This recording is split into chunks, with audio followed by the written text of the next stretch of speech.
Lesson 8. The Ancestors of Faith. Genesis chapter 13:24. With God's blessing, Abram becomes rich, and Lot, who was with him, is also blessed. So they can't live with them because they have so much.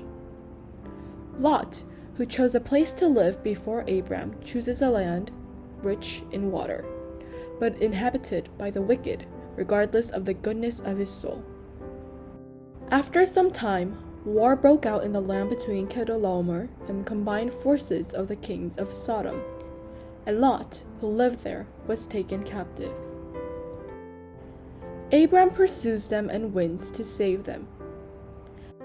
After saving friends and neighbors with generous love, God appeared to Abram again and gave him the covenant of torches for the descendants of the covenant, slavery in Egypt, the Exodus, and the land of Canaan.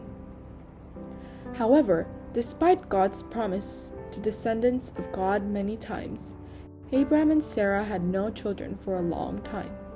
So Abram and Sarah had Ishmael through Sarah's maidservant, Hagar, an Egyptian.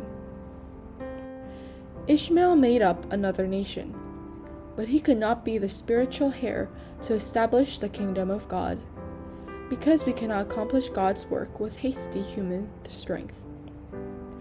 Afterwards, God made a covenant of circumcision, changed his name to Abraham, and gave him the promised offspring, Isaac, when he was 100 years old. This clearly shows that the people of God's kingdom can only become those who believe in God's promises, not because of their lineage. But God later commanded him to sacrifice his only son Isaac as a burnt offering. In response, Abraham obeyed and offered Isaac, and his faith was recognized by God. Abraham, who deceived others for his own safety, practiced life-threatening love for his nephew. Abraham was hasty to accomplish God's work by himself, but we see God's providence to lead him to become an obedient father of faith until he dedicates his only son. People are full of mistakes and weak, but through the life of Abraham, we see that the God who begins salvation in us will also work it out. Today, I hope to become the people who faithfully follow the Lord.